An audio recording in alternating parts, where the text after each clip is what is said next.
Darse aquí en la Ciudad de México. Aquí en la Ciudad de México es de mañana, son las 10 de la mañana. Por si alguien está en otro uso horario, compartiendo con nosotros. Hoy tengo mucho gusto de presentarles a la doctora Alejandra Evelyn Ruiz Contreras, a quien tengo el gusto, placer, honor de conocer desde hace mucho tiempo. La conocí ella como estudiante, obviamente le llevo muchos años de edad, así es de que la conocí como estudiante de doctorado y obtuvo su doctorado en psicología en la Facultad de Psicología. La sede fue Facultad de Psicología y después hizo una estancia postdoctoral, digamos, no oficial, aquí en mi laboratorio. Y bueno, tuvimos todavía más oportunidad de convivir académicamente. Y después de un determinado tiempo, que ahorita no lo ubico bien, ya pudo tener su laboratorio en Facultad de Psicología. Y desde entonces hemos estado interaccionando para entender un poco sobre adicciones, procesos cognitivos, vulnerabilidad genética, digamos, factores genéticos que intervengan pues en estos aspectos, ¿verdad? Cognición y adicción, cognición y adicción. La doctora ha estado trabajando largamente en este tema, ha tenido diversas publicaciones que obviamente pueden consultar en el PubMed, aunque también en algunas otras plataformas, porque hay ciertos artículos que ha publicado en español, así que hay plataformas que también tienen artículos de ella. Y aquí en México tenemos el Sistema Nacional de Investigadores, que es un galardón que el gobierno otorga a aquellos investigadores sobresalientes, y ella pertenece en un nivel alto en este sistema.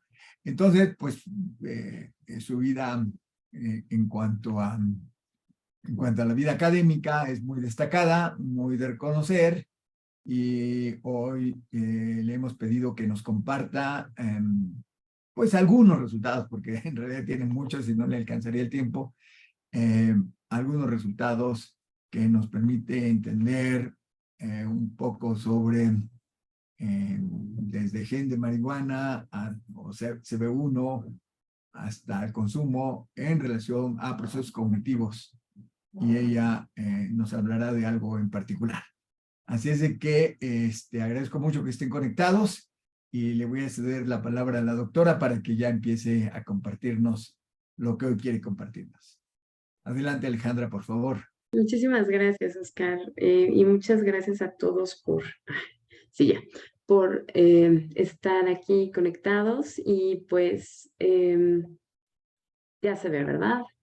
Sí, ya. Vamos a quitar esto. Y bueno, pues si hay alguna pregunta o algo, por favor, háganmelo saber. Sí, también por favor por el Facebook pueden escribir sus preguntas.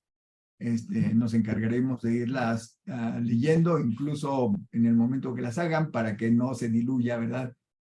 La idea. Entonces te interrumpiremos, Alejandra, por si Claro, entra una sí. pregunta y seguramente encontrarás la pertinencia de contestarla de una vez, ¿no? Claro que sí.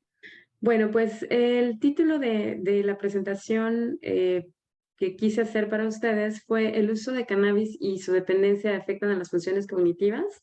Entonces, bueno, ciertamente como Oscar ya adelantó, voy a presentarles en general, pues, qué es esto de las funciones cognitivas y algunos resultados que hemos desarrollado en el laboratorio.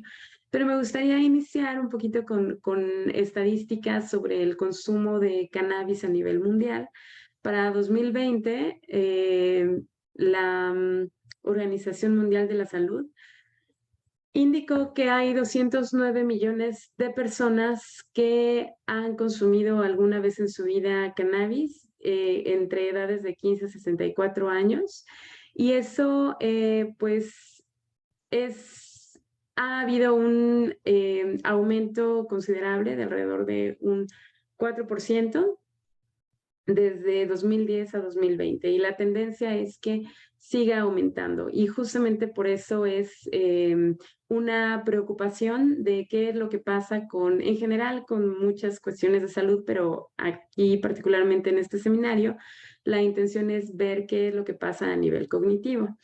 En México, la tendencia de consumo de alguna vez en la vida en personas de 12 a 65 años, desde el 2002 a 2016, basados en datos de la ENCODAT, pues ha ido también en aumento, ¿verdad? De un alrededor de casi 4%, ahorita estamos alrededor, para 2016, mejor dicho, por arriba de un 8%, un incremento significativo, y este consumo pues es mayor en hombres comparativamente con mujeres, pero también hay resultados que indican que el consumo en mujeres está aumentando muy fuertemente, que está llegando casi a niveles de consumo de hombres, ¿no?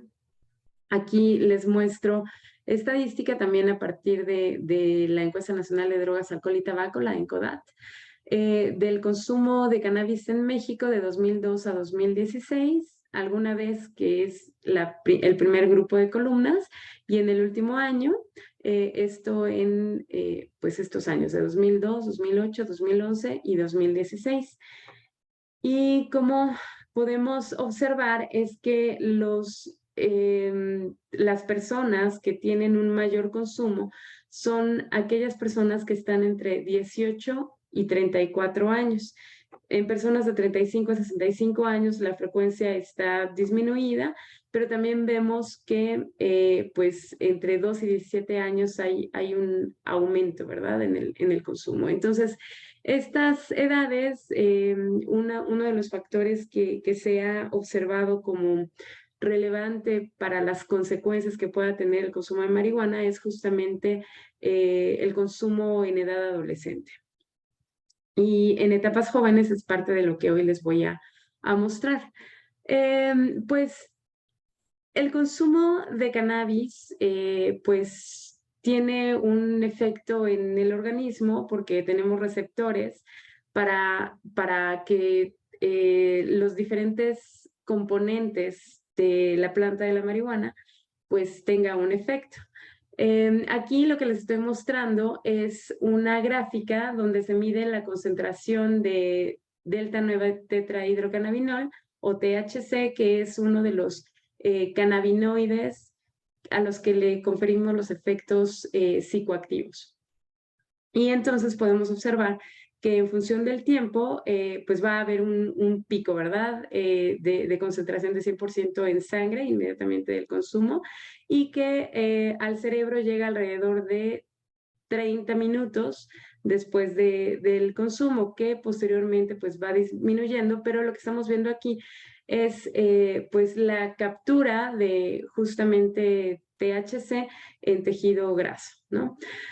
Entonces, bueno, pues parte de los efectos que tiene el consumo de cannabis, como decía, la planta de la marihuana tiene diversos cannabinoides y diversos compuestos.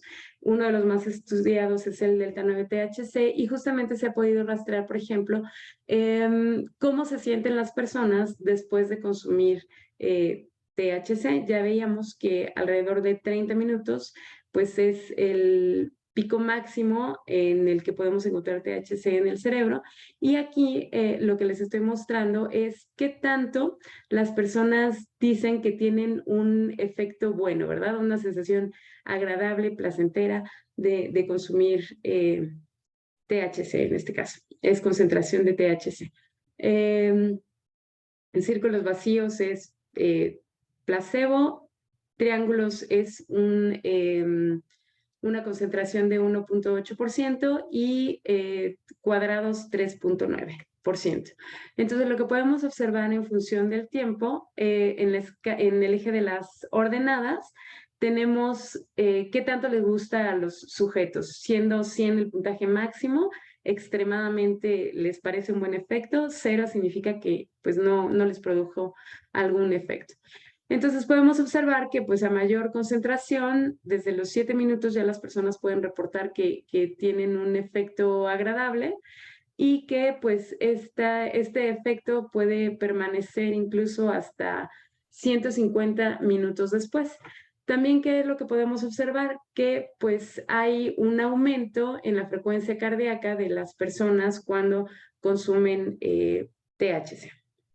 Y esperaríamos que eso pasara cuando consumen marihuana. Entonces, bueno, aquí nada más cabe destacar que estos resultados son en 24 participantes con una media de edad de 25 años y que son consumidores frecuentes de marihuana. Por lo tanto, pues estos resultados pueden variar de acuerdo a pues, características de otras personas, ¿no? Pero es como para darnos una idea de qué es lo que pasa en el organismo y la sensación placentera que puede producir el consumo de marihuana. Entonces les decía, la marihuana contiene una alta cantidad, al menos 100 diferentes cannabinoides, de los cuales, pues, de los más estudiados es el delta-9 tetrahidrocannabinol, que es una molécula lipídica. Esta molécula lipídica se asemeja a moléculas que producimos nosotros, moléculas endógenas que produce nuestro cuerpo. Entre los endocannabinoides o marihuanas endógenas que producimos está anandamida, oleamida y 2-araquidonilglicerol. Estas moléculas son moléculas lipídicas que vamos a producir a demanda, ¿verdad? Es decir, cuando se necesitan.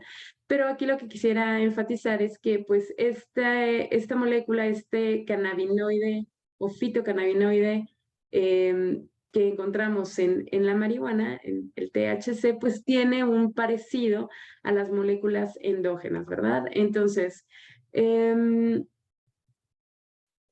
si una persona fuma alrededor de 10 a 15 miligramos de marihuana alrededor o en un periodo de 5 a 7 minutos, los niveles plasmáticos que vamos a encontrar están alrededor de 100 microgramos por litro en sangre, y eso significaría 318 picomoles por mililitro. Si nosotros consideramos lo que tenemos en suero, por ejemplo, de anandamida es 0.42 picomoles por mililitro. Entonces podemos ver que pues consumir marihuana pues es una alta concentración comparativamente con los ligandos endógenos, en este caso anandamida. Entonces, estas marihuanas endógenas o endocannabinoides pues tienen también su acción en el sistema nervioso central. Actúan a través de receptores, como es el receptor CB1, también tenemos receptor CB2 y otros potenciales receptores. Pero bueno, aquí nada más les estoy presentando al receptor CB1 que se encuentra predominantemente de manera presináptica. Aquí les estoy ilustrando una neurona presináptica. Sí, aquí tenemos otra neurona presináptica y una neurona posináptica. ¿Cuál es la función de los endocannabinoides? Una vez que, por ejemplo, esta neurona presináptica libera, por ejemplo, glutamato al espacio sináptico, este glutamato va a afectar a los receptores que están en la neurona posináptica. Y esto pues va a provocar pues varios efectos, y entre ellos, por ejemplo, la entrada de calcio, y calcio va a ser una señal para que se activen enzimas que se van a encargar de sintetizar endocannabinoides como anandamida y 2-AG. Estos endocannabinoides salen al espacio sináptico y van a afectar a los receptores a cannabinoides, en este caso a CB1. Este receptor CB1 está acoplado a una proteína G inhibidora, y básicamente lo que va a provocar sobre esta neurona presináptica es disminuir la producción de AMP cíclico, y por lo tanto va a disminuir la probabilidad de liberación de glutamato. De tal manera que esta neurona, que en principio es excitadora, lo que va a hacer la activación del receptor CB1 es a disminuir la probabilidad de liberación de glutamato. Por lo tanto, la función de estos endocannabinoides en estas neuronas excitadoras es reducir la excitación. Por otro lado, en el caso de que si actúa este receptor CB1 en neuronas GABAérgicas, que son neuronas normalmente inhibidoras, pues entonces lo que van a hacer los endocannabinoides es a reducir la inhibición, por lo tanto va a facilitar al sistema. Entonces, de alguna manera, por eso se dice que los endocannabinoides son moduladores de la actividad sináptica.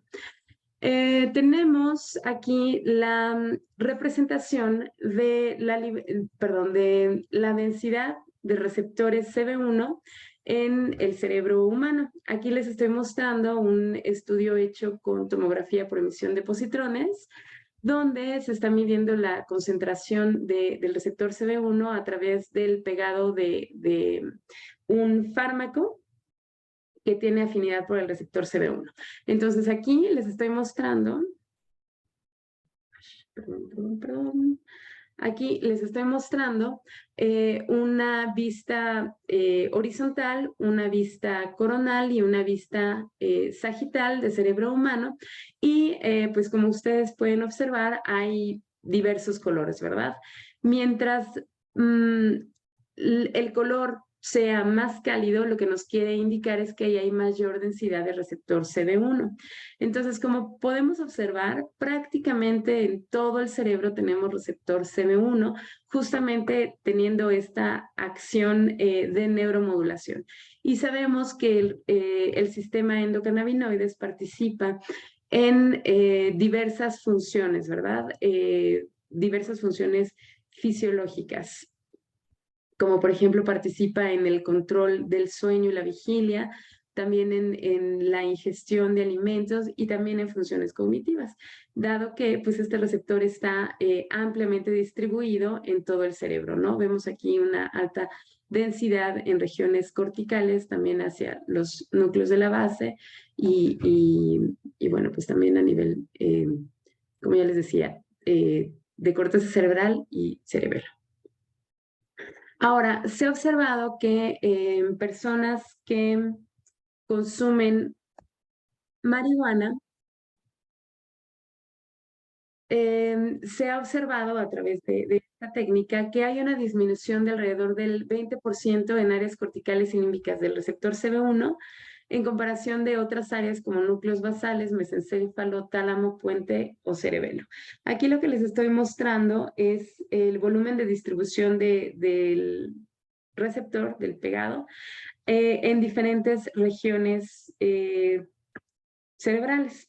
Tenemos aquí, por ejemplo, la corteza del cíngulo anterior, la amígdala, el caudado, el cerebelo, hipocampo, la ínsula, mesencéfalo, corteza occipital, parietal, no les voy a decir todas, área parihipocampal, corteza prefrontal, etcétera. Y en la columna que está más clara, representa a sujetos que no han tenido experiencia con consumo de marihuana, mientras que los que están en negro son consumidores frecuentes y crónicos de marihuana, ¿no? Y entonces, como podemos ver en áreas corticales predominantemente, vemos una disminución del receptor.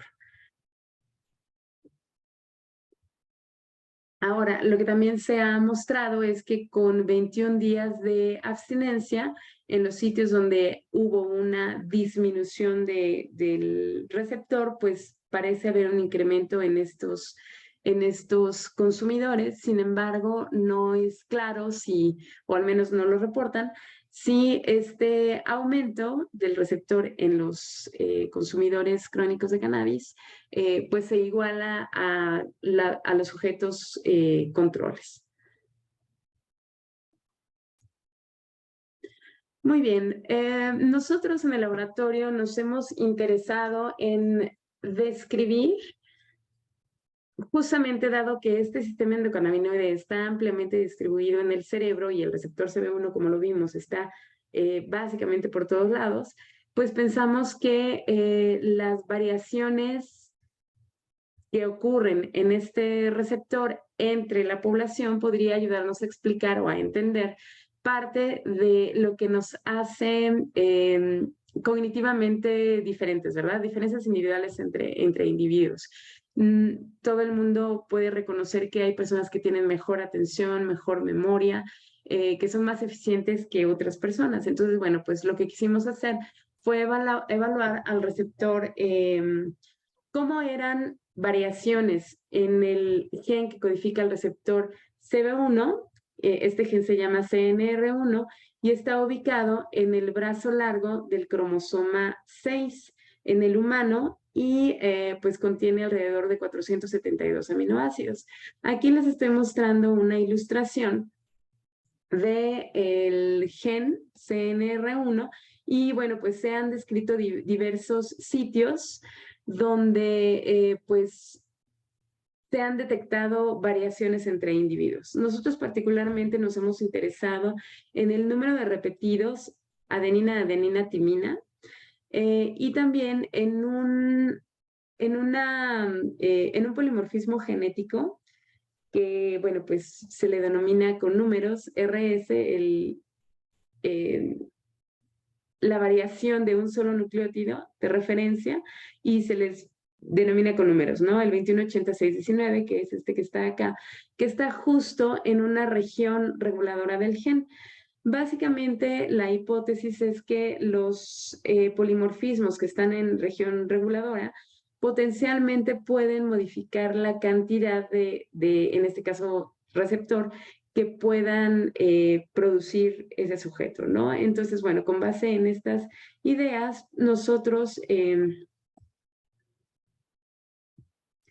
hemos descrito en individuos jóvenes mexicanos la frecuencia alélica, por ejemplo, de los repetidos AAT, que básicamente pues pudimos observar que en nuestra población, con datos de 95 jóvenes, pues tenemos con mayor frecuencia repetidos de 12 a 14, con esta secuencia AAT, que en algunos estudios se había asociado con consumo de sustancias.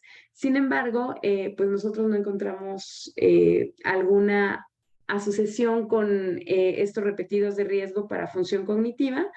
Y por otro lado, con este polimorfismo que les decía que está en región reguladora, o suponemos estar en región reguladora, el RS 218619, perdón, también encontramos que pues sí existe alguna asociación con función cognitiva que ahorita en un momento les voy a platicar. Entonces, bueno, pues aquí son otros participantes, que, bueno, pues tenemos que el alelo que nominamos de riesgo, el alelo G, por literatura que ha asociado este alelo G con impulsividad, con consumo de sustancias, pues bueno, vemos con menor frecuencia de manera homocigota en la población. Ahora, dejando un poquito pendiente al receptor CB1 y cannabis, quisiera ahorita entrar a definir qué son las funciones cognitivas. Pero antes me gustaría preguntar si hay alguna pregunta o algo. ¿Vamos bien? Sí, a mí me gustaría, Alejandra, que Ajá. aclararas porque si todo el mundo entendió como yo, dijiste que el gen tiene 470 aminoácidos 472 menos, sí. y recordar que los genes no están hechos de aminoácidos, ¿verdad? Perdóname, el receptor. Ah, Sí, claro. Por eso me gustaría que lo aclararas, sí, Alejandra. No bueno, solo nada para más mí, sino que para el público en general.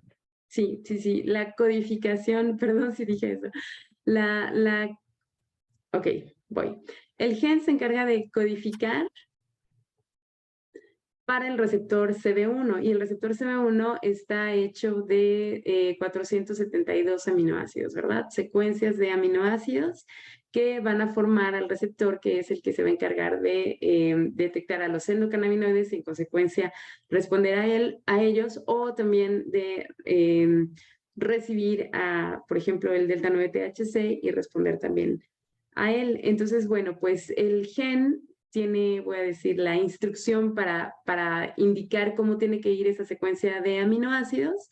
Y como decía, el polimorfismo que nosotros hemos estudiado, pues está en región reguladora, que muy probablemente podría modificar la cantidad de receptor que pueda tener un individuo. Si tiene una versión, por ejemplo, si tiene una adenina en una posición o si tiene una guanina en otra posición.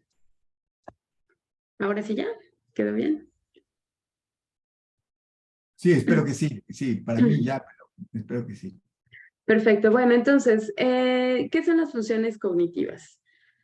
Podemos definirlo como series de procesos o habilidades que realiza el cerebro que se requieren para la adquisición y manipulación de información, así como también nuestra capacidad para razonar.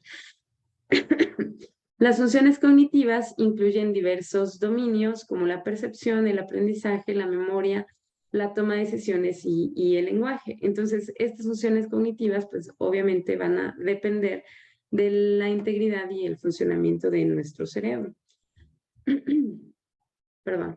Y vamos a empezar ahorita lo que vamos a comentar a partir de este momento es pues diversas funciones cognitivas y algunas asociaciones que se han encontrado en relación al consumo de cannabis.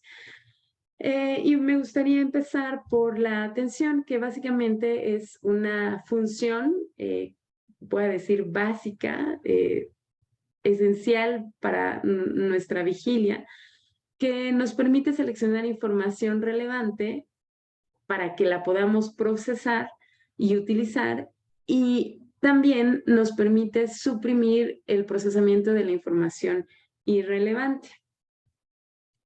Diversos metaanálisis han encontrado pues, que el consumo de cannabis tiene una repercusión desfavorable en aquellos que son consumidores de cannabis comparados con sujetos no consumidores. Entonces, me gustaría aclarar aquí, antes de ver esta parte de la gráfica, un concepto en estadística y que es muy útil, por ejemplo, cuando vemos resultados de metaanálisis, es un concepto que se llama el tamaño del efecto, que básicamente se refiere a la diferencia que hay entre dos muestras o dos condiciones. Entonces, el tamaño del efecto lo podemos medir a través de un estadístico que se llama D.D. Cohen y pues podemos establecer el impacto o la fuerza de este tamaño del efecto en función del valor de la D.D. Cohen. Por ejemplo, cuando tenemos un tamaño del efecto de alrededor de 0.20, pues decimos que ese tamaño del efecto es bajo. ¿Eso qué quiere decir? Pues que la diferencia entre las condiciones o las medias no es grande, es más bien muy, muy similar. Y déjenme, me ayudo de esta imagen para poderlo explicar. Aquí lo que estamos viendo es la representación de puntajes en una distribución normal. Vemos de hecho que son dos, una que está en negro y otra que está en azul. La que está en negro, si se fijan, está recorrida a la izquierda con respecto a la azul. Y básicamente la distancia que hay entre la media, el valor del promedio de los puntajes de lo que se haya medido, pues está señalada con esta flecha, ¿sí? Esta flecha horizontal. Entonces, esta diferencia, que en realidad lo que vemos es que las dos curvas están prácticamente sobrepuestas, pues indica que la diferencia es muy pequeña, ¿verdad? Aquí tal vez habría sido bueno contrastar con una diferencia mayor. Aquí tenemos una D.D. Cohen de 0.33, que también sigue siendo un tamaño de efecto bajo, pero bueno, básicamente lo que quiere representar es la distancia que hay entre las dos medias de dos condiciones. Entonces, un tamaño del efecto medio estará alrededor de 0.50 y un tamaño del efecto alto estaría alrededor de 0.8 o más. Entonces, ahora sí, si ese concepto quedó claro, pues podemos ver que hay algunas funciones o dominios cognitivos que pues no alcanzan a ser significativos, que tienen una D.D. Cohen o un tamaño del efecto muy bajito, y pues funciones como atención, memoria de trabajo, inhibición, velocidad de procesamiento, abstracción y aprendizaje, pues tienen una D de Cohen mayor, un tamaño del efecto mayor, ¿verdad? Siendo el que mayor efecto tiene, pues tareas de aprendizaje. Entonces, bueno, pues una de las cosas que se han observado es que cuando hay abstinencia en los pacientes con consumo de cannabis, pues hay una reducción del tamaño del efecto, ¿verdad? Estas diferencias pues se reducen y digamos que pareciera que el sistema mejora, ¿verdad? Este efecto de disminución que se puede observar en estos diferentes dominios cognitivos, con la abstinencia se reduce este tamaño del efecto, por lo que podríamos sugerir o podríamos interpretar que la abstinencia puede reducir el potencial deterioro que puede haber en los dominios cognitivos. Entonces, bueno, pues aquí nada más me gustaría decir que en todos estos casos, los dominios cognitivos, pues el tamaño del efecto que se ha reportado está pues en un tamaño de efecto medio. En este otro metaanálisis, donde se consideraron 124 estudios, podemos observar también diversos dominios cognitivos y podemos observar aquí pues la fuerza de asociación o la fuerza de evidencia de un efecto negativo por el consumo de cannabis, ¿no? Y entonces aquí están el número de estudios que indican que hay un impacto negativo. En esta otra columna, el número de estudios que dicen que no hay un impacto negativo del consumo de cannabis, y aquí en esta columna está pues el nivel de evidencia, ¿verdad? Y hay, si se fijan, números en negrillas. Estos números pues están indicando lo que viene aquí en abajo, ¿verdad? Uno indicaría que hay hasta un 19% de evidencia de no efecto de consumo de cannabis. El 2 nos indicaría hasta 39% de no efecto de uso de cannabis. El número 3 indicaría que existe hasta un 59% de evidencia de efectos negativos de consumo de cannabis, y 4 hasta un 79% de evidencia de efectos negativos de consumo de cannabis. Y lo que podemos observar es que pues los dominios cognitivos donde podemos observar justamente hasta un 79% de evidencia de efectos adversos por consumo de cannabis es pues memoria verbal episódica y memoria de trabajo, atención y función ejecutiva en general, ¿verdad? Esta capacidad que tenemos para controlar y guiar nuestra conducta, así como también la motivación. Entonces, bueno, pues otro metaanálisis ha mostrado que la atención, antes de eso, me gustaría mencionar que existen una gran diversidad de estudios que han evaluado justamente los potenciales efectos del consumo de cannabis, y hay una gran heterogeneidad de estudios porque hay también una gran heterogeneidad de maneras de probarlo. Aquí lo que les estoy mostrando son una serie de abreviaturas, y aquí está lo que significa, y básicamente cada una son pruebas distintas de probar, por ejemplo, pues atención. Y aquí en esta columna están diferentes definiciones de atención. Hay quienes han evaluado la atención en términos de la capacidad de activación o de estar alerta, otros que han evaluado la atención como la habilidad para rechazar información irrelevante mientras se atiende a la relevante, que es la definición que yo les mostré. También está la capacidad para detectar información o señales en el ambiente no predecibles, para mantener información, pues para poderla utilizar más adelante, Y bueno, también incluso aquí están agregando la velocidad de procesamiento, ¿no? Entonces hay diversas pruebas para medir este mismo constructo de atención. Entonces, aquí estos resultados del metaanálisis están contemplando sujetos que son adultos mayores de 18 años y que son consumidores crónicos. Y este metaanálisis lo que nos mostró, bueno, aquí vienen diferentes estudios y en esta parte, bueno, ¿qué tenemos? Tenemos los diferentes estudios, las pruebas que se utilizaron y aquí tenemos pues la descripción de los errores estándar, la diferencia entre medias, la desviación estándar de la diferencia de medias, perdón, y bueno, aquí están pues si encontraron o no efectos significativos. Considerando todos estos resultados, aquí estamos observando justamente el tamaño del efecto. 0 indica el valor de la media y pues si va hacia la derecha significa que sería a favor del grupo control, hacia la izquierda sería que va en contra o en deterioro de los sujetos usuarios de cannabis. Y en general, pues lo que el análisis de estos resultados indican es que hay un tamaño del efecto bajo, que equivale a 0.16 en atención,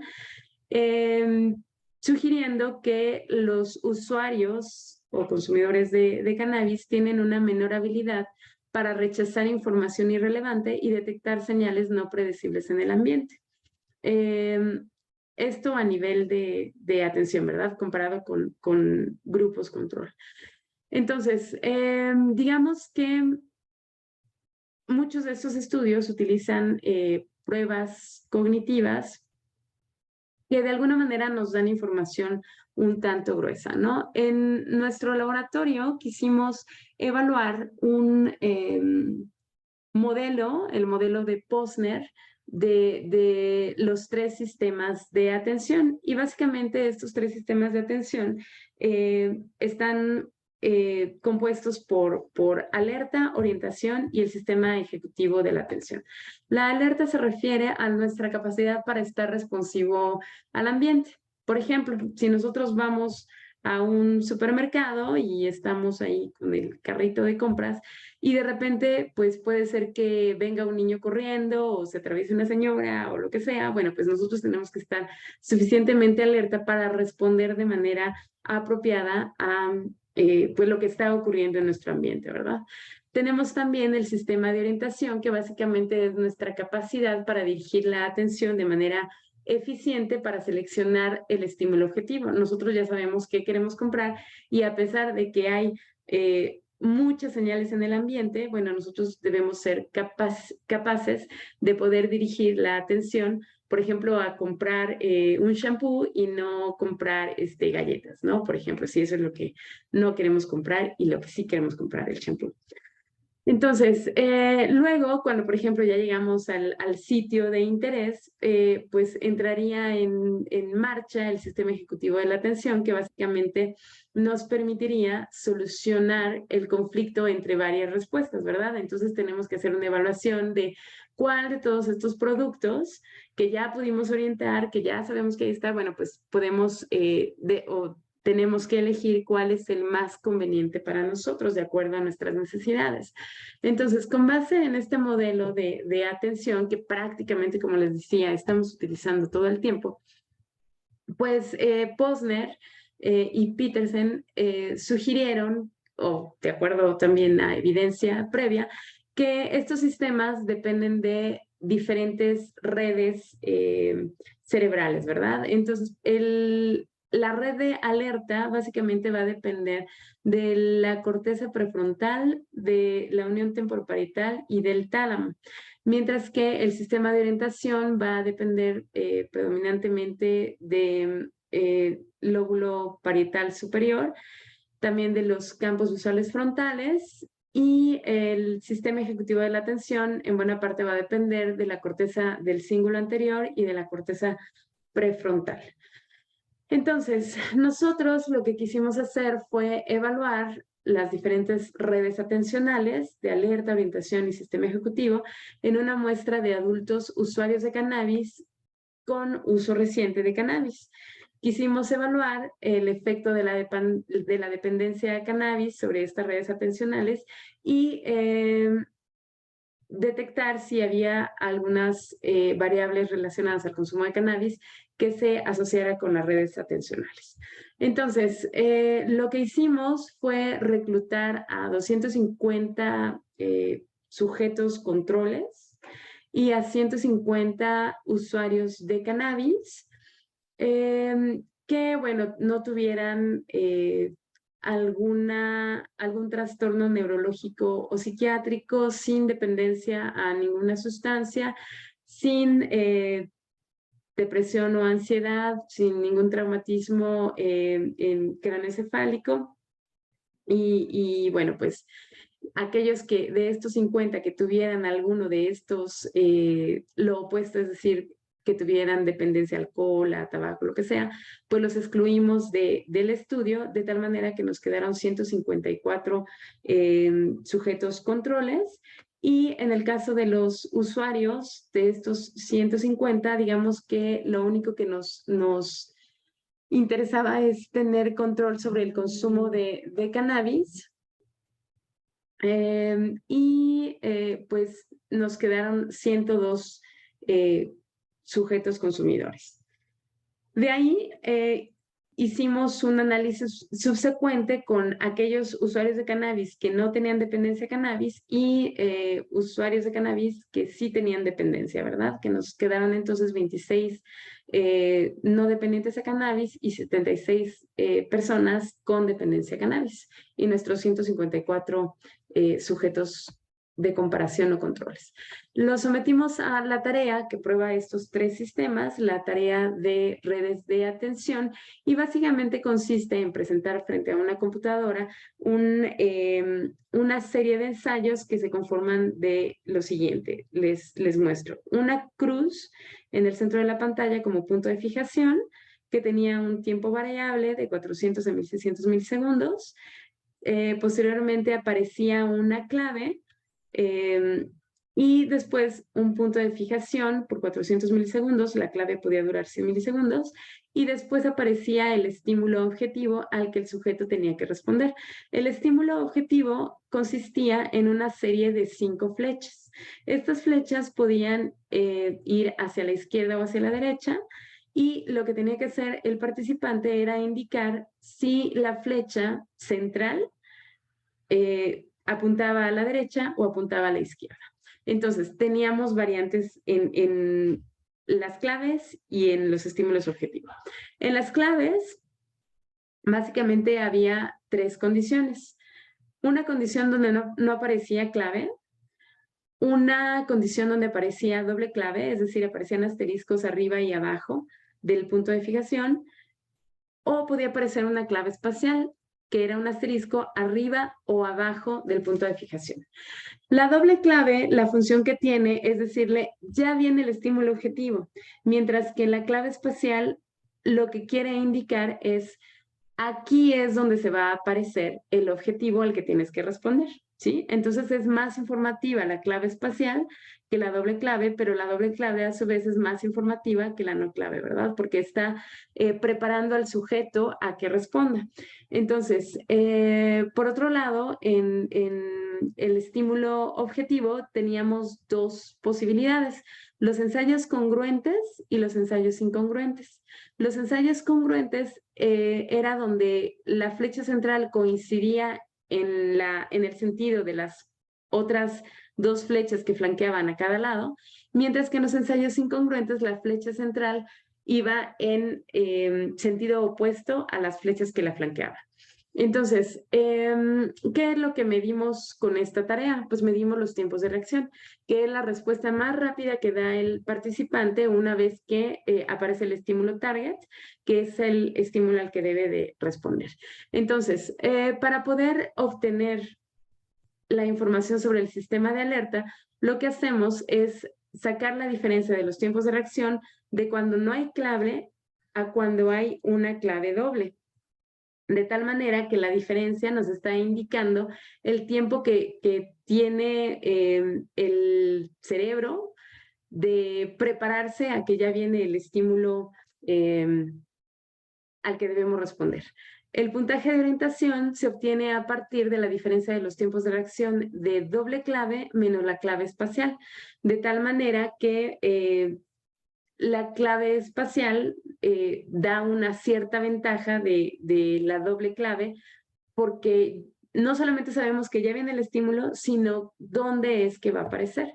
Y el sistema ejecutivo básicamente lo obtenemos de la diferencia de los tiempos de reacción de los ensayos incongruentes menos los ensayos congruentes. Es el tiempo que cuesta detectar que está el estímulo target, pero la interferencia que me provoca los estímulos que están flanqueando, lo tengo que inhibir y regresar a responder al objetivo. Entonces, mientras mayor sea esta diferencia, significa que hay un mayor costo de este sistema ejecutivo, ¿verdad? Tomar esa decisión de inhibir a los estímulos irrelevantes. Entonces, aquí les muestro en el video, a ver si corre,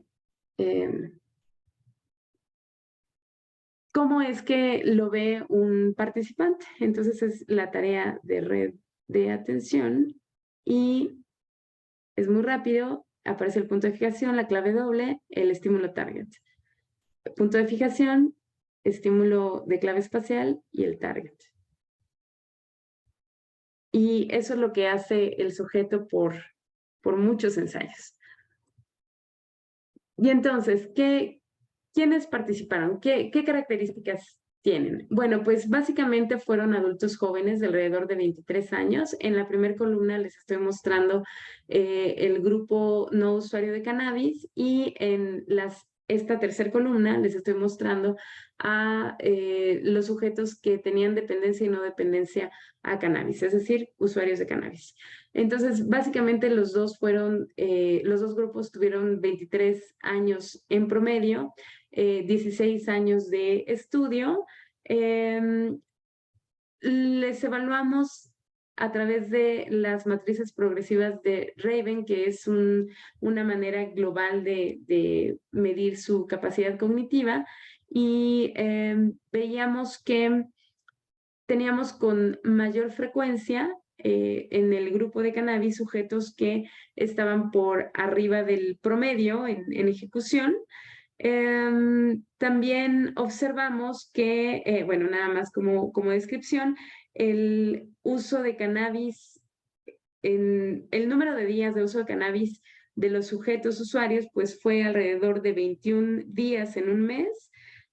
Tuvieron 49 episodios en el último mes, perdón. Y el uso de días de cannabis en la última semana fue de 5 días, de los 7 días de la semana, y el número de horas reportados antes de la sesión experimental de uso de cannabis fue de 21 horas. Entonces, ¿qué es lo que observamos? Bueno, primero, que encontramos diferencias entre el grupo de cannabis, que es este que está en esta cuarta columna, con respecto a esta tercera, que es el grupo no usuario de cannabis, el grupo control contra el grupo de cannabis. Vimos que hubo una diferencia significativa en el sistema de alerta y en el sistema de orientación. Básicamente, el sistema de alerta fue más eficiente en el grupo de cannabis, pero el sistema de orientación fue menos eficiente. Recordemos que este sistema de alerta es el estar responsivo a cualquier estímulo, mientras que el sistema de orientación, pues no parece estar funcionando en el grupo de cannabis o está limitado porque no se ve un beneficio de la clave espacial en relación a la doble clave. Aquí lo que les estoy mostrando son los tiempos de reacción en las condiciones por clave de no clave, clave doble y clave espacial, y podemos observar que el grupo de cannabis fue más rápido en general, Y también lo que pudimos observar es que, comparado con el grupo control, perdón, y lo que pudimos observar es que justamente no hay diferencias entre doble clave y no clave en el grupo control, pero no en el grupo de cannabis. Luego, lo que quisimos hacer fue ver si en función de la dependencia había un efecto significativo en estos sistemas de alerta y de orientación, que nada más no lo enfaticé acá. El sistema ejecutivo no difirió entre los grupos, es decir, resolver el conflicto ante una demanda del ambiente, pues le toma lo mismo a los usuarios de cannabis que a los sujetos control. Entonces, evaluando si la dependencia tenía un efecto sobre el sistema de alerta y el sistema de orientación, pues básicamente lo que encontramos es que en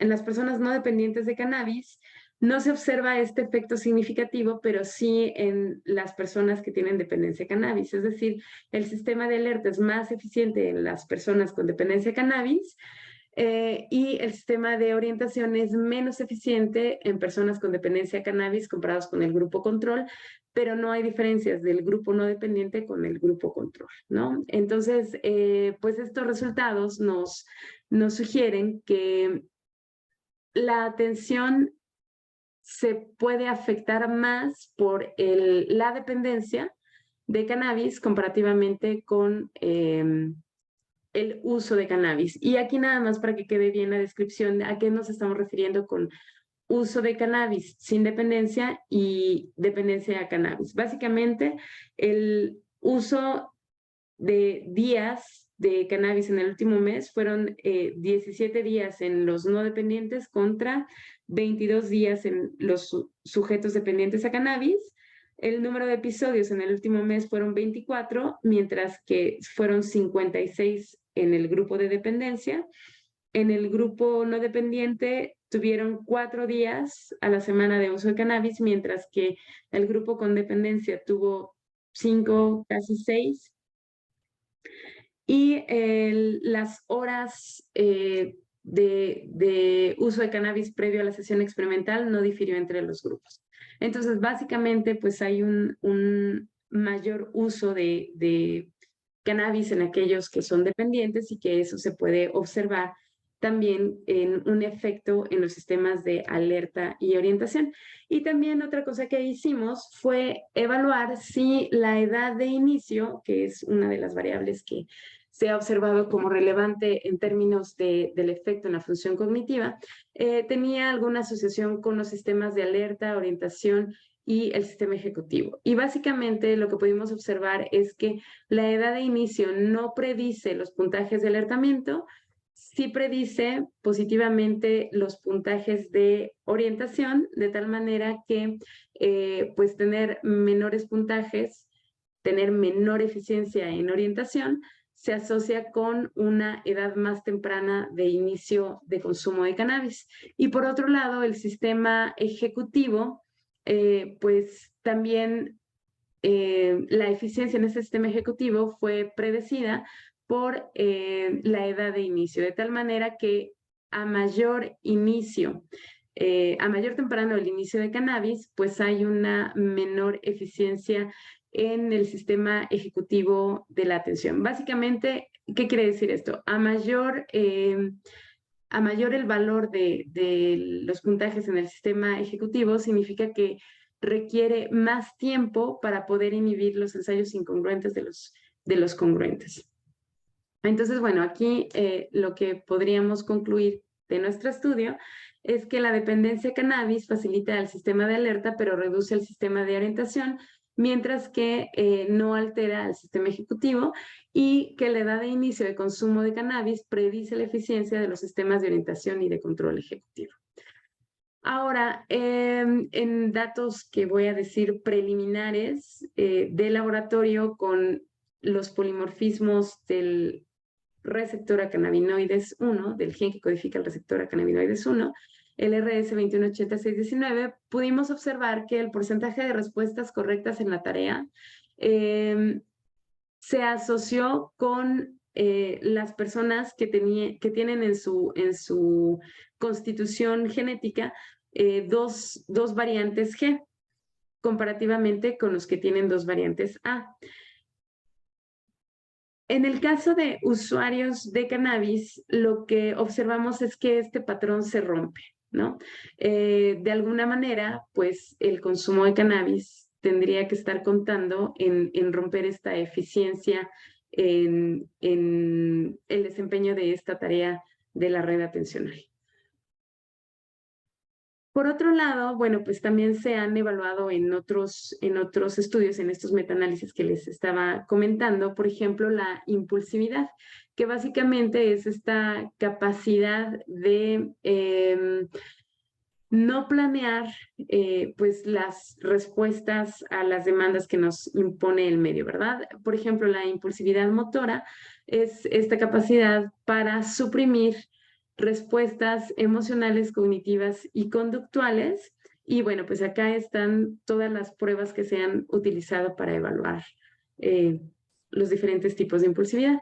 En este metaanálisis no se encontró una asociación entre el uso de cannabis y la capacidad de suprimir respuestas emocionales, conductuales o cognitivas en comparación con los sujetos controles. De esta manera podemos decir que la impulsividad motora pues no se ve afectada por el consumo de cannabis.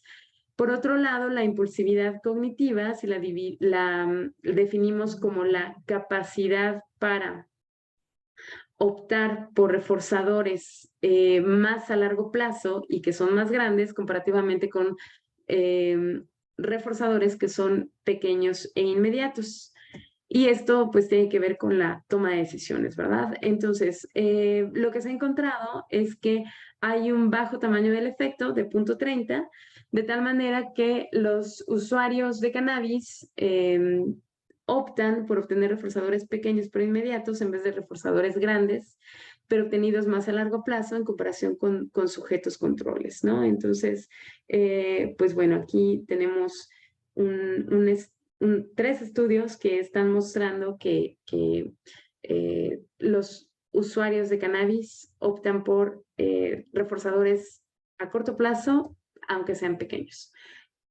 Parece que no pueden vislumbrar el posponer el reforzador, aunque este reforzador sea mayor. También se ha evaluado, por ejemplo, la flexibilidad cognitiva, que básicamente es esta capacidad de poder cambiar entre tareas y responder de manera eficiente a esas tareas. Entonces, básicamente lo que se ha encontrado también es un tamaño del efecto bajo de alrededor de 0.33, de tal manera que usuarios de cannabis presentan una capacidad disminuida para tomar decisiones mientras deben alternar entre diferentes procesos cognitivos comparados con sujetos controles, ¿no? Entonces aquí tenemos otra vez una lista de estudios y pues básicamente en esta gráfica podemos observar pues que hay, perdón, que hay algunos estudios que se han encontrado significativamente esta capacidad de flexibilidad cognitiva que está disminuida en usuarios de cannabis. Ahora, en términos de memoria y aprendizaje, bueno, pues mucho se ha evaluado a través de tareas donde se les pide a los sujetos que se aprendan una serie de palabras, por ejemplo, y luego las recuperen o las reconozcan. Aquí tenemos una serie de pruebas cognitivas, que aquí están los nombres, que ya sé que son muchos, nada más la idea de presentarlo así, es que vean que es muy alta la diversidad de formas en que se ha probado, y de alguna manera para poder estandarizar, pues se hacen estos metaanálisis y se obtienen estos puntajes Z. Y básicamente lo que se puede observar, bueno, me faltó decir que se ha probado cómo es esta capacidad de memoria a corto plazo y esta capacidad de memoria pues más a largo plazo. Entonces, bueno, pues tampoco pensemos que esto de largo plazo significa días, ¿no? En realidad son unos cuantos minutos, de alguna manera ambas podrían ser memoria a corto plazo. Pero bueno, de acuerdo a la manera en que se tienen clasificadas las pruebas, se ha observado que hay un tamaño de efecto mediano de 0,48 en tareas en que se evalúa memoria a corto plazo, de tal manera que los usuarios de cannabis presentan menor eficiencia para recuperar o recordar información a corto plazo comparativamente con los sujetos de comparación, y en tareas de memoria a largo plazo donde pues pasan, por ejemplo, 2 tareas y luego se vuelve a preguntar por la lista que los sujetos estudiaron, pues también se observa un tamaño del efecto medio, donde los usuarios de cannabis presentan menor eficiencia para retener y recuperar información por periodos prolongados o por mayores periodos de tiempo que el recuerdo inmediato, ¿no? En comparación con los sujetos controles. Entonces, pues lo que les he resumido aquí con estos resultados y con los metaanálisis es que el consumo crónico de cannabis tiene un efecto de moderado a bajo sobre diversos dominios de la función cognitiva, siendo la memoria el dominio más afectado.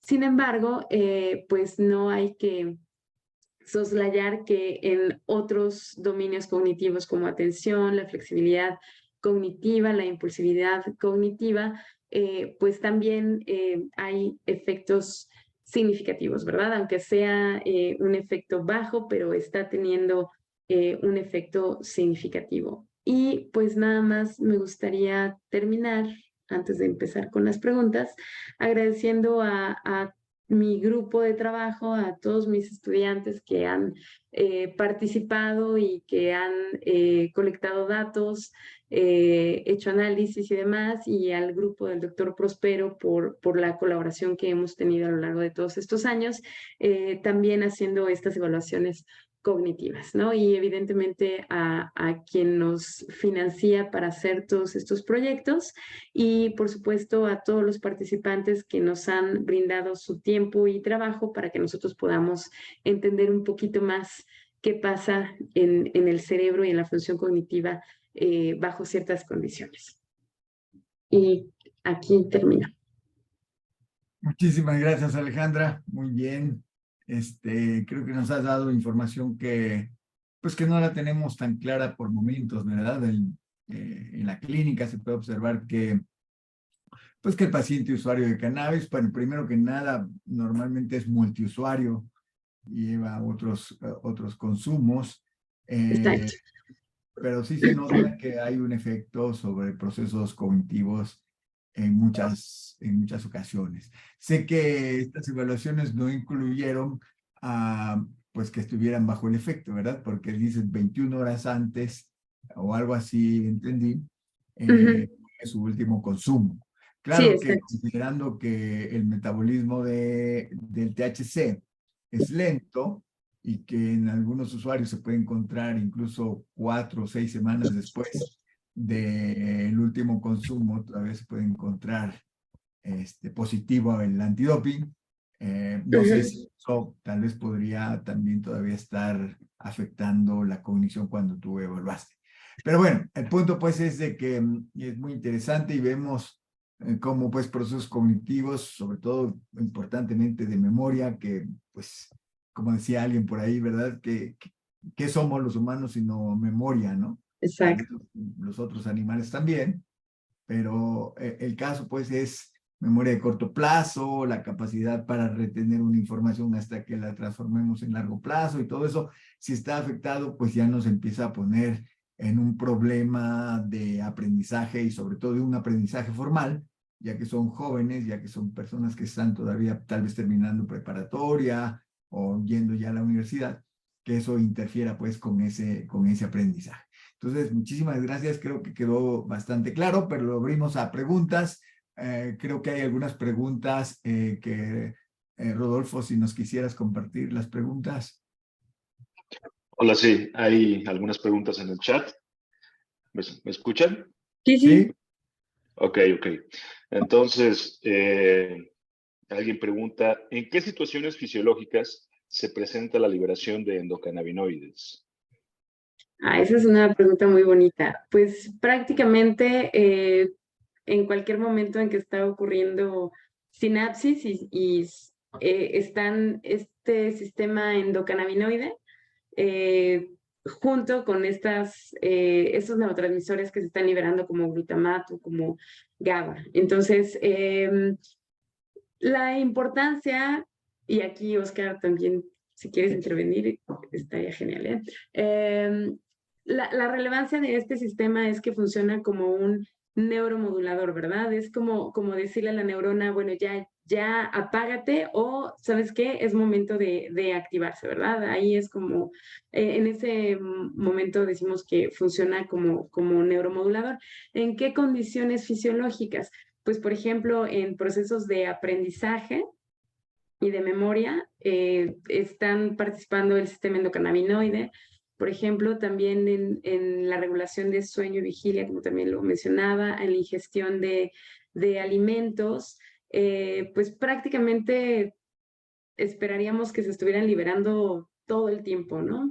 No sé, Oscar, si quisieras agregar. Sí, sí, a pesar de que se sintetizan y liberan a demanda, es decir, llega un momento en que el sistema requiere de la regulación de endocannabinoides, experimentalmente y administrándolos exógenamente, hemos visto que ciertamente regula percepción de dolor, agregando a lo que ya dijo la doctora Alejandra, la percepción de dolor, regulando, por lo menos en ratas, se ve que regula conducta sexual también, y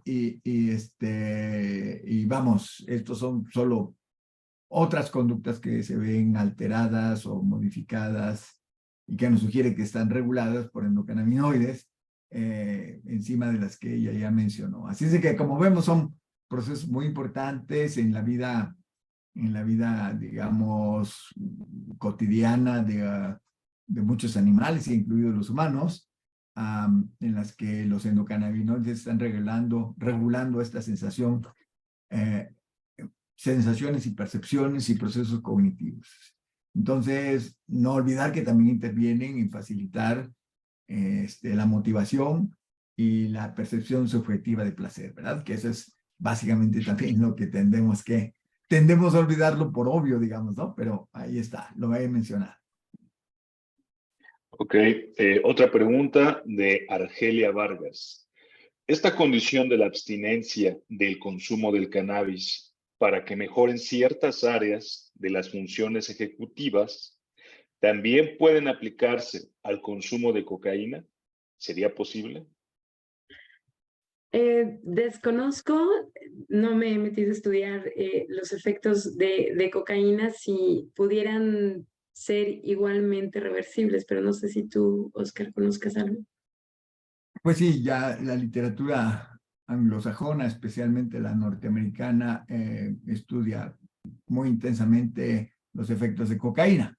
Ahorita lo está desplazando un poquito los opioides, ¿verdad? Porque justamente las muertes inducidas por fentanilo, pues están hasta ahí arriba, ¿no? O sea, un efecto de una droga tan importante sobre la vida de las personas usuarias, no se había visto tan fuerte como ahora con fentanilo. Pero bueno, cocaína. Y cocaína lo estudian mucho en modelos animales, pero en modelos animales estudian nada más la fase aguda, con sus excepciones, ¿verdad? Pero la gran mayoría de los estudios estudian la fase aguda y entonces dicen, bueno, pues los animales de experimentación sí buscan la cocaína porque es muy reforzante y etcétera. Y esto lo toman como un indicador de que facilita una adicción. Pero en el humano lo que se ha visto es de que, por ejemplo, los sistemas endógenos, particularmente la expresión de receptores D2 en los sistemas de motivación, se ve que se va recuperando su expresión. Primero, con el uso continuo, se reduce la expresión de receptores D2, uso continuo de cocaína. Pero conforme la abstinencia va pasando, se va instalando pues esta abstinencia a largo plazo. A la vuelta de 6 meses se ha observado con los trabajos de Nora Volkow que el receptor empieza nuevamente a irse expresando. A 6 meses todavía no está a nivel del normal, digamos, pero sí se ve que se van recuperando. Entonces, creo que hace falta esa parte más conductual, más elaborada, que es justamente determinar si la cognición regresa a un nivel, pues digamos, adaptativo, funcional, como sería una persona que nunca consumió cocaína, pero creo que eso está muy pendiente, porque se ha visto nada más, o se ha buscado con más intensidad los efectos sobre la dependencia. Sin embargo, a mí no me sorprendería que se regresara a los niveles normales, porque hoy por hoy no se ha visto que, a excepción de algunos fármacos, pero de algunos fármacos de abuso, pero la gran mayoría no produce un daño permanente. Parece que sí podemos recuperar, rehabilitar al paciente una vez de que entra en el proceso de abstinencia, y probablemente con una estimulación más especial, más intensa, también pueda recuperar sus funciones cognitivas con toda plenitud. José MH pregunta, ¿cómo se define la dependencia al cannabis y si esta siempre resultará como un efecto inevitable a partir del consumo recurrente? Ok, sí, es una buena pregunta que no hice la definición, pero básicamente dependencia se hace esta definición a partir de los criterios del DSM-4, fue lo que usamos nosotros, porque lo empezamos, ese estudio lo hicimos hace mucho, DSM-5, que básicamente, consiste en una serie de características, ¿verdad? Como por ejemplo, que se presente tolerancia, que se presenten intentos de dejar el consumo de cannabis sin poderlo lograr, por ejemplo. Entonces, bueno, pues hay una serie de criterios que las personas responden y en función de cuántas respuestas afirmativas dan, entonces también incluso se puede detectar pues la severidad, ¿no? De acuerdo al DSM-5. Pero digamos que al menos podemos caracterizar los que no tienen dependencia y los que sí tienen dependencia. Por ejemplo, otro de los criterios que no mencioné ahorita es, por ejemplo, que se presente síndrome de abstinencia. Entonces, esa fue la primera parte de la pregunta, pero la segunda, ¿qué fue, Rodolfo? Perdón. Que si es inevitable este Ok. efecto. Digamos que la frecuencia de uso y la cantidad va a aumentar la probabilidad de que se genere dependencia. En consumidores tempranos, personas que empiezan en la adolescencia, es más probable que puedan desarrollar dependencia, pero bueno, pues estos dos factores de frecuencia y dosis o intensidad de consumo también aumentan la probabilidad de desarrollar dependencia, ¿no? Entonces, pues bueno, eso sería.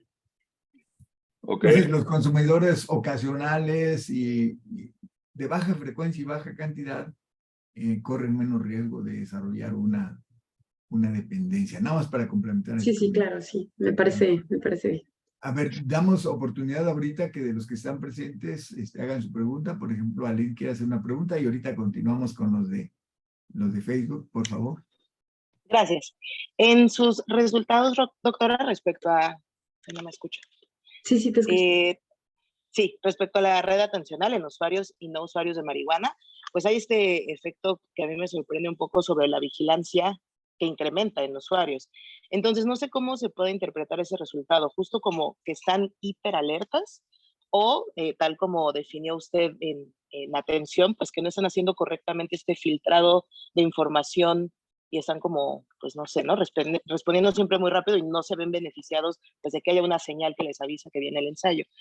Y la segunda pregunta es un tanto técnica. Cuando nos explicaba el tamaño del efecto con la D de Cohen, nos decía, ¿no?, que dependiendo del valor, el tamaño era pequeño, mediano, grande, pero no me quedó claro a qué correspondía, si era negativo o positivo este valor. Ok, ahorita sí, gracias. Por el comentario, Aline.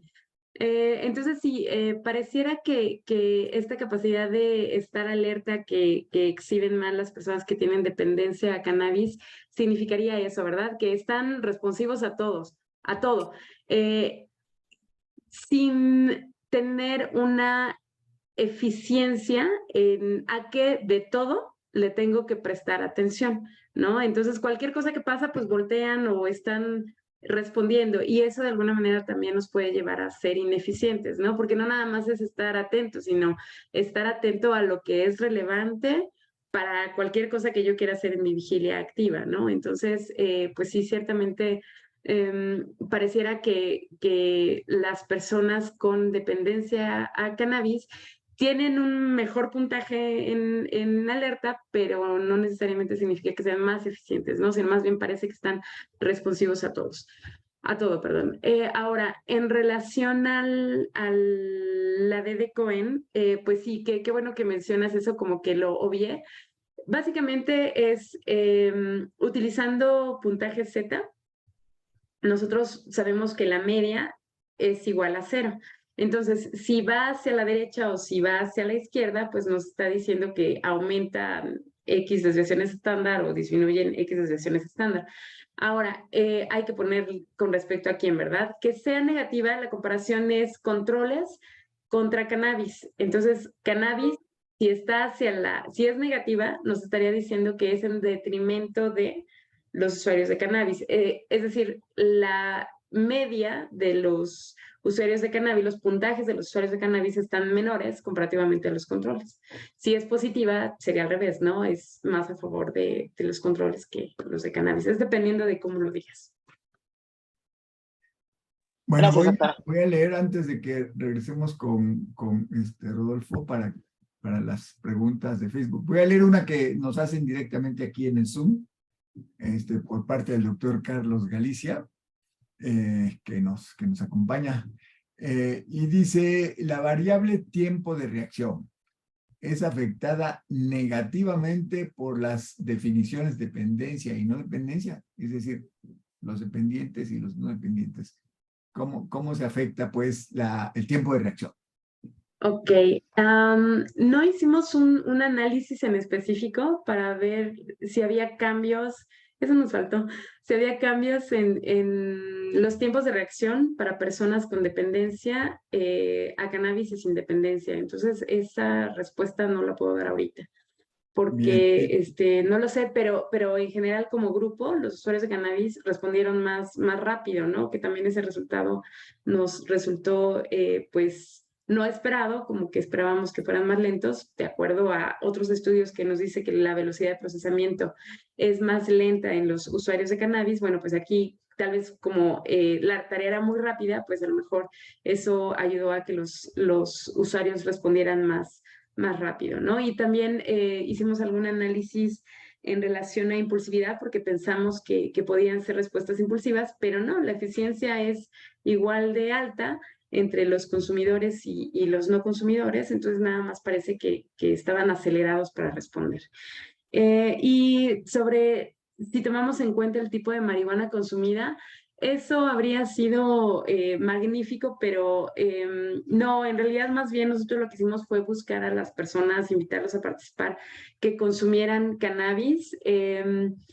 Difícil saber el contenido, ¿no? Me imagino que va en relación al tipo de marihuana, en relación a la potencia, pero no, nosotros no pudimos hacer ese análisis, habría sido fantástico, pero no lo pudimos hacer, nada más los invitamos que llenaran el criterio de consumir marihuana, pues los últimos 6 meses, básicamente 2 veces a la semana en los últimos 6 meses, ¿no?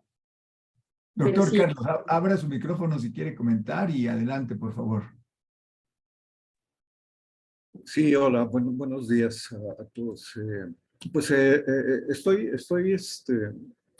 impresionado y conflictado por los datos que presenta doctora, porque son seriamente relevantes. He estado pensando en toda su presentación en aspectos como el manejar bajo el influjo de la marihuana, como una gran cantidad de factores conductuales que se van determinando. Y obviamente estas variaciones que presenta en los datos, en el manejo interpretativo y sobre todo en la reunión del análisis estadístico que presentó también me impactó muchísimo porque Platicaba con el doctor Próspero hace algunos días que tiene que ver con cómo aterrizar todo este factor en el espectro clínico, en el espectro de tratamiento. Los que nos enfrentamos todos los días a usuarios de diversas drogas, no solamente de una, son policonsumidores. Nos enfrentamos a una gran cantidad de cambios conductuales. Y hay un montón de mitos que también se manejan en el plano clínico y en el plano de tratamiento. Y uno de esos mitos es que la marihuana no tiene un efecto definido en quien la usa. No es ni estimulante ni es depresiva, va dependiendo de una serie de condicionantes muy específicas. Y usted, no recuerdo en este momento los datos porque presentó muchísimos, presenta dos datos que aclaran perfectamente bien este mito. Dependiendo de qué condición se use y qué cantidades, dosis y la frecuencia de uso, lo definió, pero no me acuerdo en qué momento, la marihuana puede funcionar como un estimulante o puede funcionar como un depresivo. Y entonces, en la parte clínica, en la parte del tratamiento, para nosotros es muy importante estos datos porque nos ayudan a definir perfectamente bien los planes de tratamiento, cuáles son los factores que tenemos que ir identificando y aparte de eso, los daños y los riesgos que se pueden producir por el uso de marihuana. ¿Qué opina de esto, doctora? Bueno, sí, me deja también con muchas preguntas, ¿no? Tiene absoluta razón, porque como también lo mencionaba hace un momento el doctor Prospero, pues cada individuo tiene su propia historia y no hablo nada más de pues, la historia, de toda la experiencia a lo largo del desarrollo, sino también la historia farmacológica, ¿verdad? El hecho de también el tiempo de inicio, por ejemplo, o el tiempo que lleva consumiendo, qué otras sustancias, además de cannabis, estén consumiendo. Pues definitivamente, pues cada individuo, cada paciente, pues no se puede equiparar exactamente a otro, ¿verdad? Pero ciertamente, pues dependerá también de si tiene un consumo agudo, ¿no? En clínica me imagino que eso es algo que ustedes con frecuencia deben ver y pues eso también, por ejemplo, si usted está llevando a cabo una psicoterapia, pues si está bajo los efectos agudos de cannabis, pues muy probablemente su atención esté afectada, su memoria no le alcance para poder retener la información que está usted dando. Entonces, sí podría ser entonces útil esta información para dar recomendaciones a los pacientes para que lleguen con una determinada forma a la clínica, ¿no? Por ejemplo, al menos no con un consumo inmediato de cannabis o de alguna otra sustancia, por ejemplo, ¿no? No sé si esto responde un poco a su planteamiento. Sí, en términos magníficos y me da pauta, ya para terminar y no apoderarme del micrófono, me da pauta para hablar de los aspectos y de los datos que hay en gran cantidad de literatura en el mundo sobre los efectos psicotizantes que produce la marihuana. Por eso era mi pregunta si habían considerado el tipo de marihuana que estaban consumiendo, que estaban evaluando. Me llamó también la atención que usan el Raven, que usan el Raven. Yo lo he usado muchos años en medir diferentes cosas y me pareció un punto de vista y sobre todo un punto comparativo magnífico porque justamente esos procesos cognitivos y sobre todo la ejecución, por supuesto que tiene una clara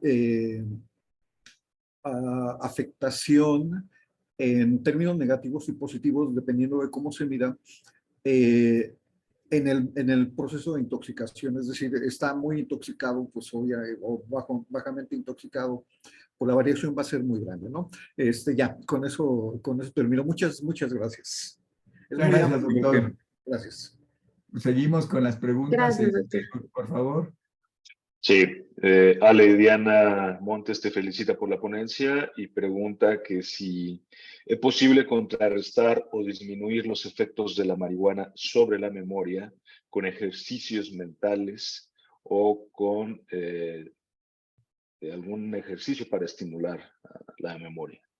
Definitivamente, bueno, habría que hacer la revisión pertinente, pero yo me atrevo a sugerir que sí, porque pues pasaría como cualquier, en cualquier condición, ¿no? Llámese, por ejemplo, en algún accidente cerebral vascular, llámese envejecimiento saludable, llámese cualquier persona, tenemos la capacidad de entrenar y mejorar varias de las funciones cognitivas, ¿no? Como la atención y la memoria a corto plazo, memoria de trabajo. Entonces, más bien lo que se requiere es justamente tener programas que existen, eh, programas que puedan ayudar específicamente funciones que se noten afectadas, ¿no? Por el consumo de marihuana en este caso.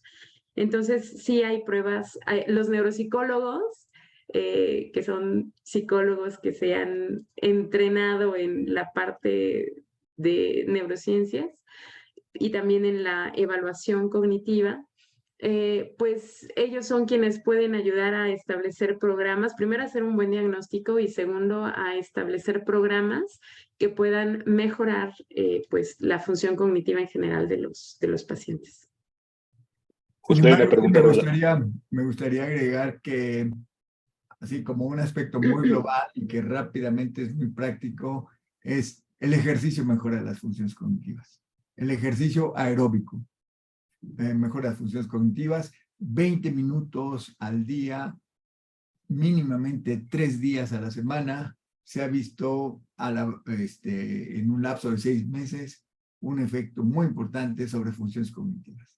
Entonces, así como muy global, ¿verdad? Aparte de que se vaya más preciso sobre la memoria y eso, ejercicio aeróbico 20 minutos al día, por lo menos 3 días a la semana, en 6 meses mejora los procesos cognitivos.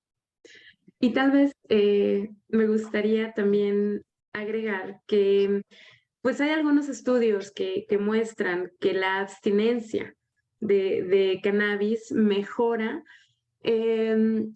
Probablemente hay que probar por más tiempo, ¿verdad? Pero hay varios estudios que alrededor de 21 días, parece que el 21 es el día, el número mágico, ya empieza a haber una especie de restablecimiento de la función cognitiva. No para todos, creo que hace falta estudiar más para ver este efecto de abstinencia, pero sí hay estudios que han reportado que la abstinencia puede ayudar a mejorar la función cognitiva en personas que usan cannabis, ¿no? Entonces, la abstinencia parece ser que es algo importante. Justo hay una pregunta al respecto de la abstinencia. Paula Silva comenta, ¿existe algún enfoque psicoterapéutico idóneo para tratar pacientes en abstinencia de cannabis? Doctor Prospero. Bueno, pues sí, abstinencia, ya saben, abstinencia, digamos que el factor así impresionantemente fuerte dentro de la abstinencia es la ansiedad, ¿sí? Normalmente lo que obliga a nuestros pacientes a retomar el consumo es la ansiedad, ¿sí? Hay otros aspectos, hay otras condiciones, pero central, el monstruo central de la abstinencia es la ansiedad. Entonces, sí, claro que existen aproximaciones conductuales. Ya sabemos que el entrenamiento en meditación de la mente plena, como le llamamos en español en algunos sitios, mindfulness, más conocida a nivel internacional, va a ayudar al paciente a regular su ansiedad. La respiración diafragmática, ¿verdad? Y la relajación progresiva son parte del combo que nosotros tenemos que enseñarle al paciente cuando empieza su proceso de abstinencia. Afortunadamente, bueno, por un lado, ¿verdad? Para la aproximación terapéutica, el síndrome de abstinencia de marihuana se puede ir presentando lentamente justamente porque el metabolismo de THC puede durar hasta 6 semanas y el usuario todavía podría tener algún efecto de THC hacia el final del primer mes. Y en ese tiempo nosotros lo estamos entrenando, insisto, en relajación progresiva, en respiración diafragmática y en mindfulness. Así es de que eso es fundamental, que pensemos que es ansiedad el eje central de la abstinencia. Adelante, Rodolfo, por favor. Sí, pues tiene muchas más preguntas, Ale. Mira, ¿qué tipo de terapia o tratamiento recomiendas para pacientes adultos que han iniciado su consumo desde temprana edad? Pues creo que sería un tanto como lo que ha comentado el doctor Prospero, ¿no? Pues el manejo de ansiedad va a ayudar a mejorar todo lo demás, ¿no? Entonces, bueno, la terapia cognitivo-conductual parece ser muy eficiente, entonces creo que por ahí. Pero no sé, igual, doctor Galicia, si usted quisiera también comentar algo. Gracias por incluirme. Sí, de hecho iba a pedir que me permitieran hacer el comentario. La terapia cognitivo-conductual de última generación está resultando seriamente impactante en términos positivos con el uso de diversas técnicas. Bien menciona el doctor Próspero, mindfulness, meditación, el ejercicio físico, el entrenamiento, etcétera, etcétera. Hay una técnica que se llama técnica de activación conductual, que esa técnica de activación conductual son escenarios y ejercicios específicos para poder modificar estados ya bien identificados. Se hace una línea base de la casuística que se está atendiendo y a partir de esa línea base se arma el plan de tratamiento personalizado y muy específico. Y esto también significa que el proceso psicoterapéutico es mucho más sencillo porque el proceso de diálogo, el proceso de identificación de estresores, de identificación de disparadores, de identificación de pensamientos irracionales versus racionales, es mucho más directo y mucho más sencillo. Entonces, el pronóstico para el tratamiento, bueno, estamos hablando en el momento de marihuana, pero de cualquier otro consumo, es seriamente prometedor con estas técnicas. Y sobre todo algo que me surgió hace un momento, los niveles de suicidio que hay entre los usuarias de sustancias siempre han sido muy altos y con estas técnicas que el doctor menciona y las que acabo de mencionar, las que se mencionó, se reportan a decrementos importantes en las tasas de suicidio de usuarias y usuarios de sustancias. Y por supuesto de una serie de comorbilidades que se van determinando ahí, entre otros aspectos, una muy importante que es la depresión. Hay un diagnóstico que ya se olvidó, había este diagnóstico hace muchos años, se llama depresión larvada. La depresión larvada no se identificaba como ¿era una depresión funcional o reactiva o era algo que pasaba dentro del organismo, dentro del cerebro? Pues nunca se pudo definir específicamente. Y de un tiempo para acá, en usuarios de sustancias y sobre todo en mujeres, estos elementos de depresión larvada empiezan a surgir. Y con estas técnicas de abordaje psicoterapéutico, pues son bastante exitosas, son muy importantes. Solamente una sugerencia: sí se necesita hacer una serie de evaluaciones importantes para poder formar un buen plan de tratamiento. Ya, muchas gracias. Y no olvidemos que, pues, si afortunadamente podemos intervenir también farmacológicamente, pues eso va, obviamente, a facilitar mucho más esta intervención psicoterapéutica, le voy a llamar globalmente. Muchas gracias. Paula Silva comenta, ¿hipervigilancia podría traducirse en cortisol elevado y signos de ansiedad? Sí, sí podría ser sinónimo. En nuestro estudio nosotros no pudimos evaluar niveles de cortisol, pero lo que sí hicimos fue incluir solamente a personas que tenían niveles normales de ansiedad. Voy a decir, no severos de ansiedad, sino más bien de leves a moderados, evaluados a través del inventario de ansiedad de Beck, que nos evalúa cómo ha estado síntomas de ansiedad las últimas 2 semanas, ¿no? En este caso nosotros lo evaluamos en la última semana.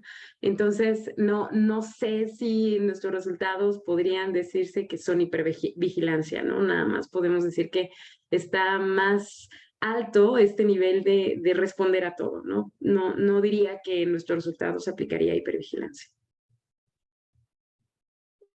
De acuerdo.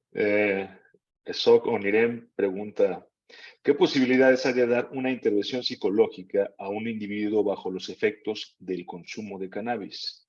Entre paréntesis, me refiero a utilizar el consumo como una herramienta para potenciar e inhibir ciertos procesos cognitivos que puedan favorecer el tratamiento.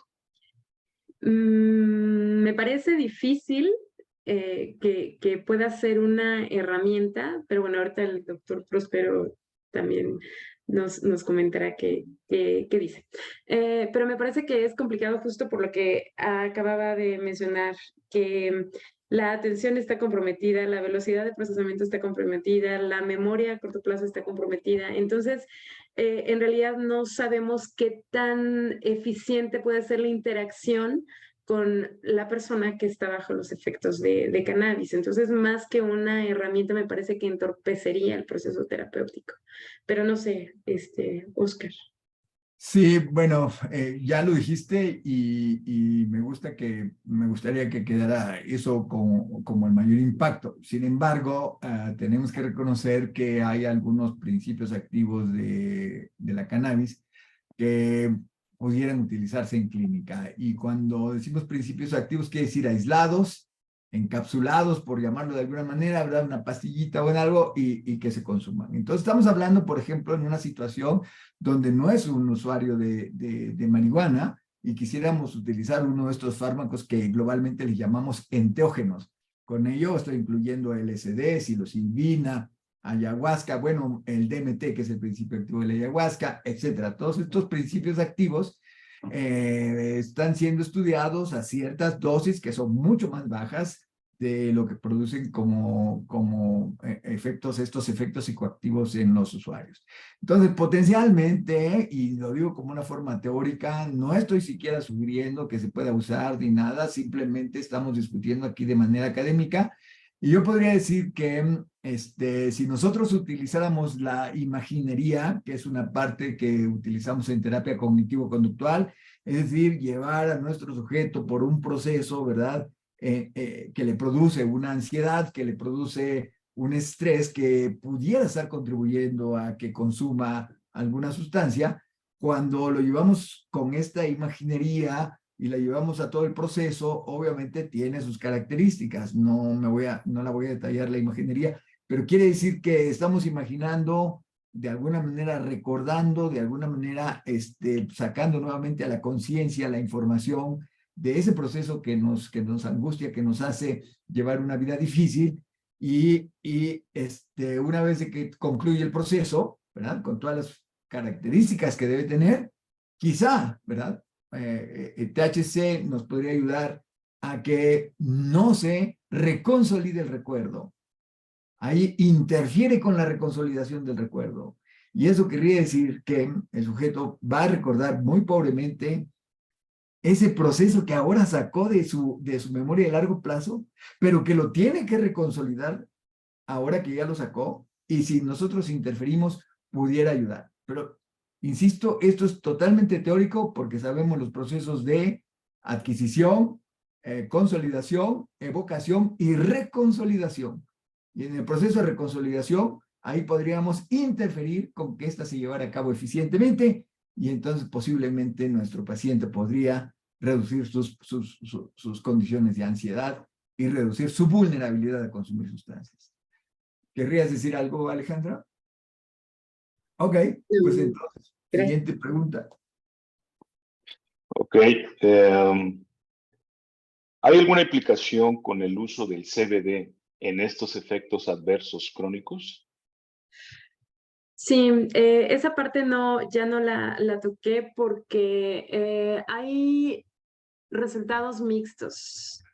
Hay resultados que dicen que, por ejemplo, no tanto en el consumo, sino más bien, como decía el doctor Prospero, la administración con los fármacos específicos que tienen THC y fármacos que tienen CBD, cannabidiol, que se pueden administrar a personas consumidoras de marihuana. Hay algunos estudios que dicen que el CBD contrarresta los efectos, por ejemplo, en memoria. Pero hay otros tantos que no lo replican, ¿no? Que no lo ven. Entonces, voy a insistir que también hay una amplia diversidad de método, ¿no? En términos de qué pruebas son las que utilizan, cómo son los participantes, ¿no? Los usuarios de cannabis, porque hay muchas variables alrededor que impactan también en los resultados, como la edad de inicio de consumo, la frecuencia de consumo, la presencia de dependencia o no. Entonces, todos estos factores de alguna manera también pues se tienen que considerar para específicamente responder, ¿no? El CBD podría reducir los efectos de THC, pues no lo sabemos. Creo que falta mucha investigación para tener mayor claridad al respecto, ¿no? Ahorita los resultados son mixtos. Pero sí me gustaría agregar aquí que como se ha popularizado en el mercado, digamos, autorizado o no autorizado, se ha popularizado el uso de compuestos que dicen traer CBD. Sí me gustaría comentarles que en los estudios que se han hecho, la doctora Nora Volkov en el NIDA los ha hecho y algunos otros investigadores en Europa y todo, han demostrado que la enorme cantidad de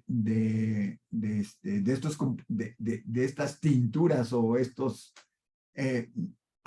una buena cantidad no trae CBD, aunque sí trae lo demás de marihuana, y algunas otras traen más cantidad de lo que dicen traer. Y recuerden que aquí es muy importante esto que le llamamos la posología, es decir, la cantidad y la frecuencia. Si nosotros creemos que estamos dando por inventar 1 miligramo y en realidad la presentación que creemos que trae 1 miligramo trae 10, entonces le estamos dando 10 veces la dosis que originalmente queríamos darle. Y como ya se está demostrando, ¿verdad? Hay daños, por ejemplo, en el hígado, sobre todo con el uso frecuente. Así que hay que tener cuidado con el actual CBD que se expende en los mercados, porque una buena cantidad no trae CBD, pero sí trae otras cosas, y otra cantidad de compuestos trae más CBD del que quisiéramos administrar, o que por lo menos no lo sabemos, ¿verdad? Que estamos administrando más en un momento dado. Así es que mucho cuidado con el CBD que está vendiéndose en los mercados. Bueno, no hay más preguntas en el chat. Ah, perdón, ¿ibas a comentar algo, Ale? No, adelante. Sí. Pues muy No hay bien. más preguntas. Muchas felicitaciones. Ay, gracias. Sí, eso sí, hay muchas felicitaciones. También me uno a las felicitaciones.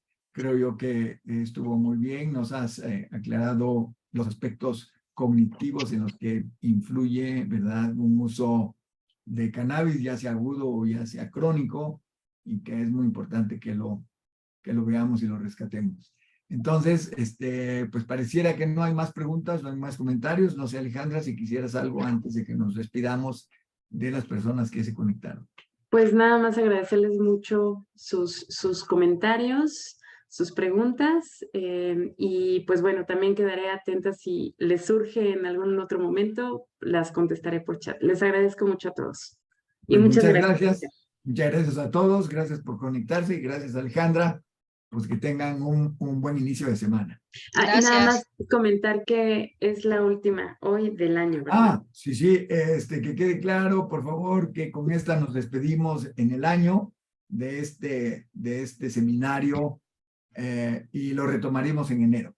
Así es de que no habrá en diciembre por obvias razones, lo estamos haciendo el último lunes del mes, y entonces el último lunes del mes está muy comprometido con las fiestas dicembrinas, así es de que lo hemos suspendido, pero retomamos en enero. Muchas gracias por estar y espero que estén atentos para el próximo seminario. Gracias. Gracias, Alejandra. Gracias a Bye. ustedes. Bye. Muchas gracias. Gracias. Bye.